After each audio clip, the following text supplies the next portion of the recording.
témoignage, c'est un témoignage personnel, contrairement à maman Ruth qui a témoigné de comment l'Église a commencé. Moi, je viens témoigner de ce que le Dieu d'Éphésia m'a fait devenir. Je vais commencer très brièvement à partir du moment où j'étais à Kinshasa, au Congo. Mon arrivée dans ce pays était pour moi un sujet de pleurs. J'ai eu mon diplôme à 16 ans et ce n'était pas faute de moyens. Les parents, Dieu a fait grâce, les parents avaient des moyens. Ma mère, je me souviens, m'avait dit une phrase. Elle m'a dit, bien avant que vous ne soyez tous nés, ton frère, toi et ta sœur, Dieu m'avait parlé, il m'avait dit que tous tes enfants ne finiront pas leur vie au Congo. Ils partiront tous. Et c'était des prophéties que j'entendais tout au long de ma vie par des personnes que je croisais. Ils me disaient, quand je te vois, je vois plusieurs drapeaux. Dieu me dit que tu ne vas pas rester ici. Je connaissais cette parole que Dieu avait donnée à ma mère. Mais lorsque c'était arrivé à mon tour de vivre vraiment l'accomplissement de cette parole, tout était bloqué.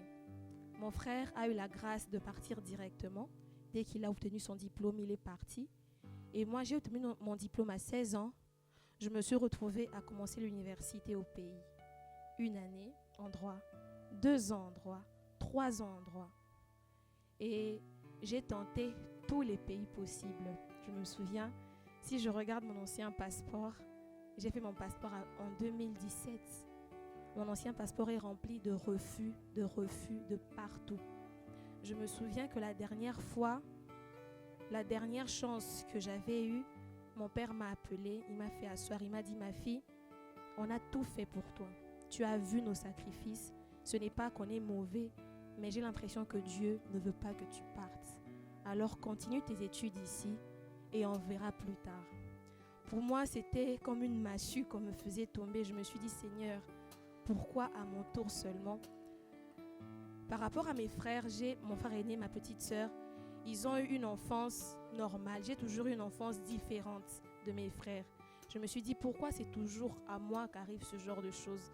Pourquoi c'est toujours moi qui vis des combats compliqués? Pourquoi c'est toujours moi qui vis une vie qui ne ressemble pas à la vie que je dois vivre? Je me souviens que j'ai pleuré ce jour-là. Je suis née d'une famille chrétienne, j'ai oublié de le préciser. Mon père est pasteur. Je connaissais Dieu par rapport à ce que mon père m'enseignait. J'allais à l'église, pas parce que je croyais en Dieu, mais parce que mon père m'avait enseigné que c'est ce qu'il faut faire. C'était une coutume pour moi. Je n'avais jamais rencontré Dieu personnellement. Je chantais même à la chorale, mais je n'avais aucune relation avec Dieu. Je me disais, bon, je dois mener ma vie correctement parce que je suis fille de pasteur. Je ne dois pas faire honte à mon père. Je ne dois pas faire honte à son église ni à son ministère. Donc, j'étais un enfant modèle, mais je ne connaissais pas Dieu. Et je me souviens, je suis rentrée dans ma chambre, j'ai pleuré, car mes parents m'ont dit, on ne peut plus rien faire pour toi. Tu as vu tout ce qu'on a pu faire. Et là, on est vraiment bloqué. Tu as ton frère, tu as ta sœur, tu n'es pas seul. J'ai dit, Seigneur, c'est ce que tu me fais. D'accord, j'accepte. Et après cela, le temps est passé, j'ai continué à étudier le droit. Je n'étais plus heureuse, je me souviens, je commençais à perdre du poids. Et un parent a toujours mal. Mon père m'a fait asseoir, il m'a dit, qu'est-ce que tu veux que je fasse? Dis-moi, je vais tenter la dernière fois, mais si ça ne marche pas, on laisse tomber. Quand il m'a dit ça, je me suis dit, bon, t'entends, mais je n'avais plus foi. Je ne croyais plus, je disais, Seigneur, tu mens.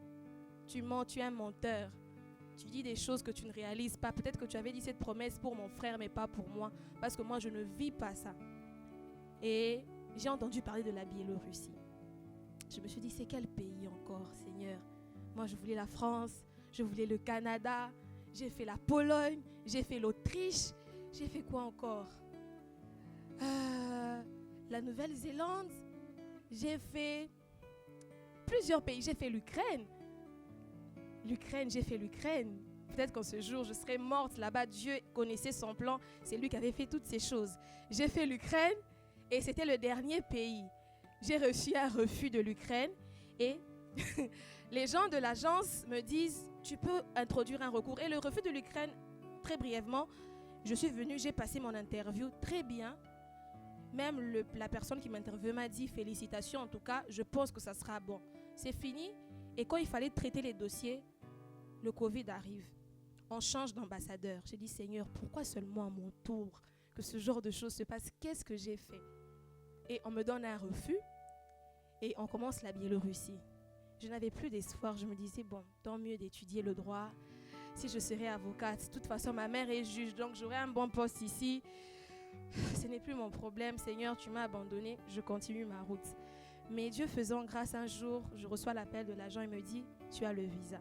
Pour certains, pour vous, c'était facile. C'était facile. Tu t'es dit, non, je finis, je commence directement, je voyage. Moi, c'était après des pleurs.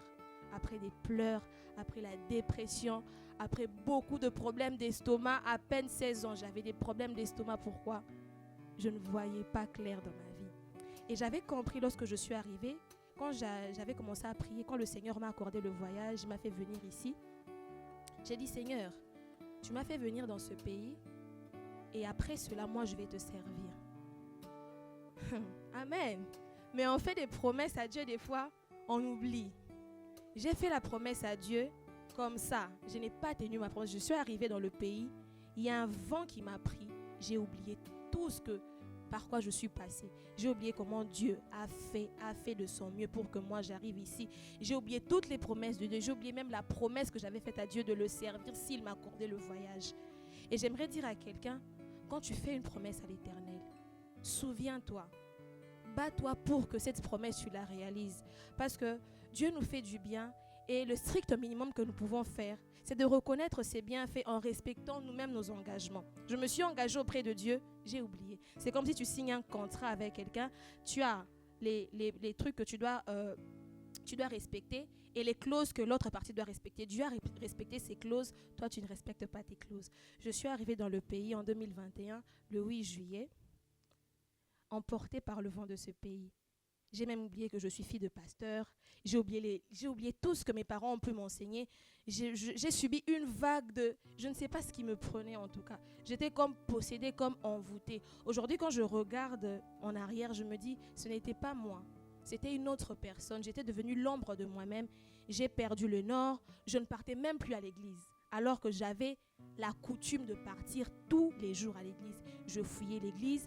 J'aimais partir à des fêtes. Comme on dit, viens à l'église. Non, je préfère aller fêter que partir à l'église. Je préfère voyager. Je suis arrivée, imaginez, tu arrives dans un pays que tu ne connais pas, mais tu prends tes pieds, tu pars dans d'autres villes. Est-ce que ça peut se faire? Je ne connaissais personne, mais c'est moi qui me baladais. Novopolotsk, Grodno, Minsk.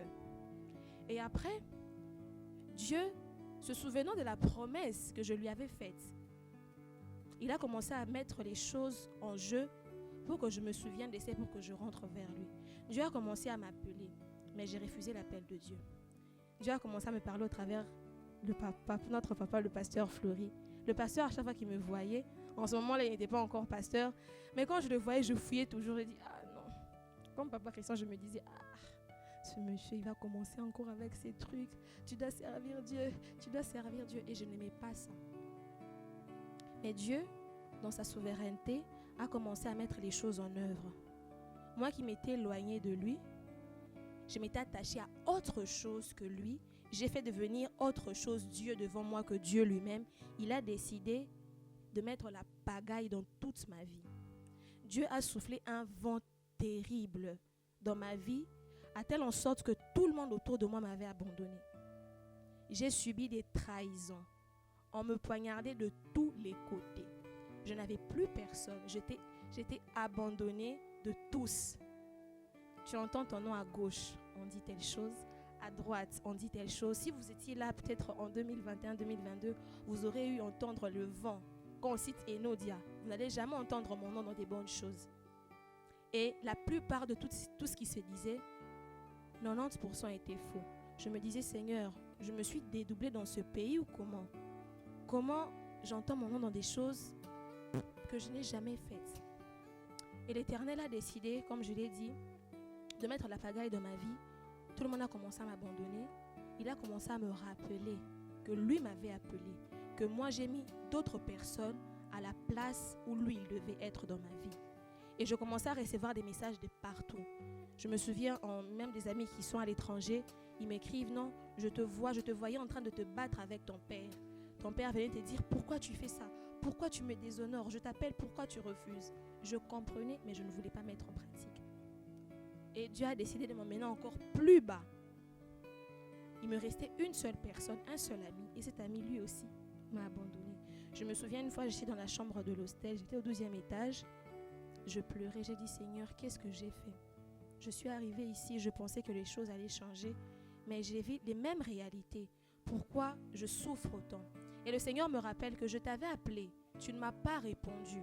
C'est pour cela que toutes ces choses se passent. Et il a commencé à me parler, il m'a dit, va voir mon serviteur.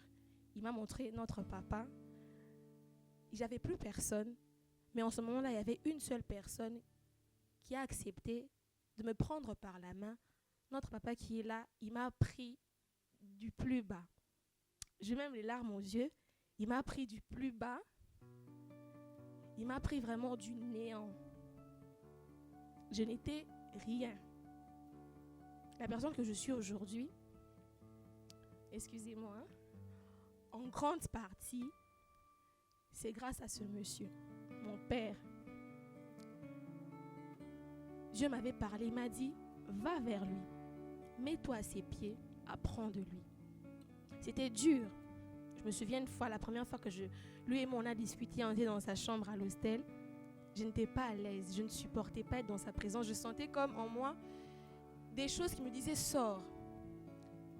Mais cet homme ne m'a jamais jugé. Il n'a jamais regardé au mauvais témoignage que les gens avaient de moi. Il ne s'est jamais occupé de Enodia est tel ou tel. Il m'a dit, toi, tu vas servir. J'ai dit, papa, non, il m'a dit, tu vas servir Dieu. J'ai commencé à chanter à la chorale.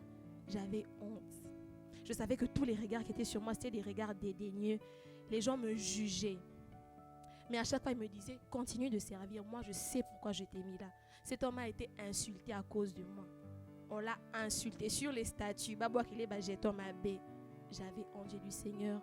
Pourquoi je fais vivre ça à ton serviteur? Mais il n'a jamais cessé de croire en moi. C'est vrai que Dieu fait du bien, mais comme il dit souvent notre papa, Dieu passe par des hommes pour bénir des hommes. Et Dieu est passé par cet homme pour que je devienne celle que je suis aujourd'hui. Et je sais que ça va encore aller plus, encore plus de gloire en gloire. Aujourd'hui, mon témoignage est basé sur la personne de Dieu, mais qui est passée par mon père spirituel. Mon père m'a pris, j'étais informe et vide. Je n'avais même pas l'ombre, il n'y avait rien. Aujourd'hui, je sais parler devant les gens. Je suis quelqu'un de très timide. Je ne savais pas comment me mettre, diriger la prière, faire ceci. Mais me disait, viens. Je me souviens la première fois que j'ai conduit la prière, c'était à l'hostel. Je ne peux jamais oublier ce jour. J'ai dit, papa, je ne veux pas conduire, mais tu vas conduire la prière. Il a cru en moi. Il a su voir le don de Dieu en moi. Et je bénis la vie de notre papa. Et je reconnais le travail qu'il a fait en moi. Si vous me voyez aujourd'hui debout en train de chanter, de modérer, de prier, c'est parce qu'il y a une personne qui s'est acharnée à faire le travail dans ma personne. Et mon père ne s'arrête pas seulement à travailler le côté spirituel, même le côté physique. Il va te faire des reproches. Des fois, ça fait mal, mais je sais que non, c'est pour mon bien. C'est pour mon bien. Et je bénis Dieu, le Dieu d'Éphésia, lui qui est passé par cet homme pour me faire du bien. Aujourd'hui, je viens le remercier car c'est grâce à lui que je suis la servante que je suis aujourd'hui. J'ai eu un exemple et j'ai un exemple palpable d'un réel serviteur de Dieu. Et je sais que cet homme, c'est la clé de mon succès de demain. Alors aujourd'hui, papa, je vous dis merci. Merci pour votre confiance, pour votre amour, pour n'avoir jamais abandonné, m'avoir enseigné de continuer à le faire. Je sais que Dieu passe par vous pour me bénir. Et je crois en son parcours, je crois en ses desseins.